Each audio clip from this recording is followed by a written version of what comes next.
ভাই আজকে দিলাম 500 টাকা, তাহলে সর্বমোট 4500 টাকা দেওয়া হলো। তুমি কোনো চিন্তা করো না, তোমার টাকা বিফলে যাবে না। মেম্বার সাহেব বলে দিছে তোমার বাড়ির কাছে 1 সপ্তাহের মধ্যে শুরু হবে। মেম্বার সাহেবকে বলবেন বাড়ির কাজ যেন তাড়াতাড়ি শুরু করে দেয়। বুঝতেই তো পারছেন বিয়ের বয়স হয়ে গেছে, বিয়ে তো করা লাগবে। পাত্রীপক্ষেরা যদি জানতে পারে আমি নানির বাড়িতে থাকি, আমার কোনো বাড়ি ঘর নাই, তাহলে তো আমাকে দিয়ে বিয়ে দিবে না। বুঝতেই তো পারছো এটা সরকারি প্রকল্প, এর জন্য একটু দেরি হচ্ছে। ভাই আমি শুনছি সরকার থেকে বাড়ি করে দিলে কোনো টাকা নেয় না, তাহলে আমার থেকে এত টাকা নিচ্ছে কেন? তুমি তো জানো বর্তমানে ঘুষ ছাড়া কোনো কিছু হয় না। একটু টাকা খাওয়াচ্ছি অতি তাড়াতাড়ি কাজ শুরু করে দিবে।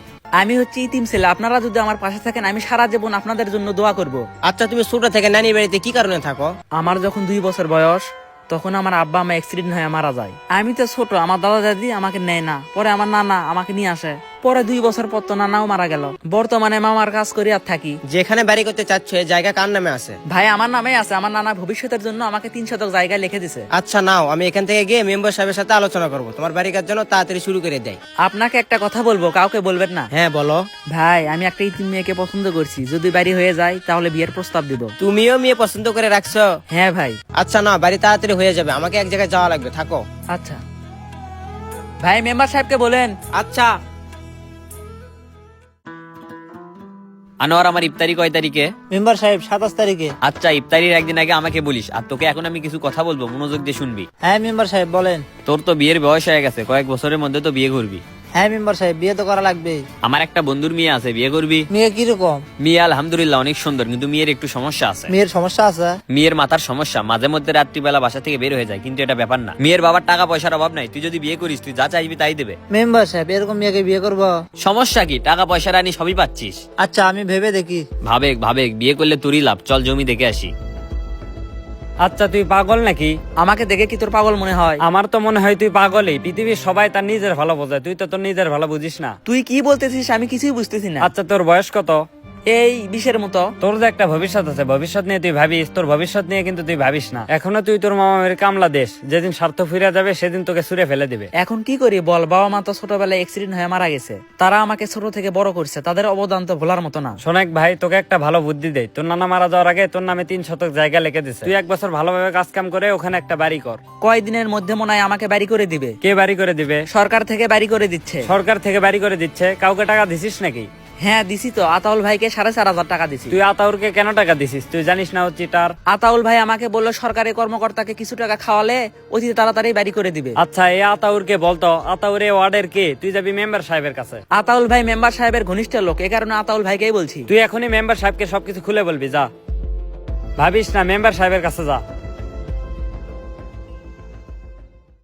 আনোয়ার, মেয়ের হালকা সমস্যা, তুই যদি বিয়ে করতে রাজি হোস তাহলে তোকে ব্যবসার জন্য 5 লক্ষ টাকা দেবে এবং বাড়িও করে দেবে, যদি তুই রাজি হোস। মেম্বার সাহেব আমাকে কয়েকদিন সময় দেন, ভেবে দেখি কি করা যায়। মেম্বার সাহেব আসসালামু আলাইকুম। ওয়ালাইকুম আসসালাম। মেম্বার সাহেব অনেক দিনই তো হয়ে গেল, বাড়ির কাজ কোন দিন থেকে শুরু করবেন? বাড়ির কাজ? তোমার কথা তো ঠিক বুঝলাম না। আপনি না আমাকে সরকারি বাড়ি করে দিতে চাইছেন? আমি বাড়ি করে দিতে চাইছি, তোমাকে সব কে বললো? আতাউল ভাই আমাকে বলছে আমি ইতিম ছেলে, আপনি নাকি আমাকে সরকার থেকে বাড়ি করে দিতে চাইছেন। আমি তো এইসবের কিছুই জানি না। কি বলেন এইসব? আতাউল ভাই না আমার কাছ থেকে 4500 টাকা নিছে। টাকা কি জন্য নিছে? আমাকে বলছে সরকার তোমাকে 2 লক্ষ টাকাতে বাড়ি করে দিবে, টাকা তো একটু খরচ করা লাগবেই, তার জন্য 4500 টাকা নিছে। আতাউল হলো ধান্দাবাজ ছেলে, তোমাকে মিথ্যে কথা বলছে। সরকার থেকে এখনো কোনো প্রকল্পে আসেনি, তাহলে তোমাকে কিভাবে বাড়ি করে দেবে? ওকে টাকা দেওয়ার আগে ভালোভাবে যাচাই করা উচিত ছিল। তুমি আতাউলের সাথে কথা বলো, থাকো। ইতিম ছেলেদেরকে দেখে আমার খুব মায়া লাগে। হঠাৎ তোর আবার কার জন্য মায়া লাগলো? জোবাইরকে দেখ, ছোটবেলায় ওর বাবা মা মারা যায়, সারাদিন ছেলেটা কাজ করে, দিন শেষে ওর মামা মামি শুধু ভাত দেয়। তাহলে তুই কি দিতে বলতেছিস? আচ্ছা তুই আমাকে একটা জিনিস বোঝা, ওর ভবিষ্যৎ কি? ওর আব্বা আম্মা তো বেঁচে নাই, ওর ভবিষ্যৎ বলতে ওর নানা 3 শতক জায়গা লিখে দিছে, ওইটাই। ওর বিয়ে করতে গেলেও তো একটা বাড়ির দরকার, ওর তো সেটাও নেই। সমস্যা কি? জায়গা তো আছেই, ওর মামা বাড়ি করে দিবে। ওর মামা ওকে বাড়ি করে দিবে, ও কাজ করে দেখে ওকে ভাত দেয়। ও যদি কাজ না করতো ঘাড় ধাক্কা দিয়ে বাসা দিয়ে বের করে দিত। তাহলে ওকে কাজ করে কষ্ট করে বাড়ি করতে হবে। ওকে তো আমি সেটাই বোঝালাম। আপনাকে আমি বিশ্বাস করেছিলাম আর আপনি আমার বিশ্বাসের ঘরে এভাবে পানি ঢেলে দিলেন। আমি আবার কি করলাম? আচ্ছা আমার কাছে থেকে যে আপনি 4500 টাকা নিছেন সে টাকা কি করছেন? কি করছি আবার? মেম্বার সাহেবকে দিছি। আপনি যে আমার কাছ থেকে 4500 টাকা নিছেন সেটা তো মেম্বার সাহেব জানেই না। আপনাকে আমি মন থেকে বিশ্বাস করেছিলাম, আপনি কিন্তু আমার সাথে এমন করলেন। একজনের মন ভাঙা মানে মসজিদ ভাঙার সমান। আপনাকে কিন্তু আমি বলিনি আমাকে বাড়ি করে দেন, আপনি কিন্তু আমাকে বলছেন। আপনি বুঝিয়ে দিলেন কাউকে অন্ধবিশ্বাস করতে নেই, কারোর সাথে এমন করবেন না, মানুষের অভিশাপ লেগে গেলে কিছুই করতে পারবেন না। আমাদের সমাজে এরকম অনেক বাটপার আছে, তারা গরিবকে সবসময় ঠকায়। এদেরকে টাকা দিয়ে প্রতারণার শিকার হবেন না। ভিডিওটি ভালো লাগলে কমেন্ট বক্সে সুন্দর একটি মন্তব্য করে যাবেন। দেখা হবে পরবর্তী ভিডিওতে। সবাই ভালো থাকবেন।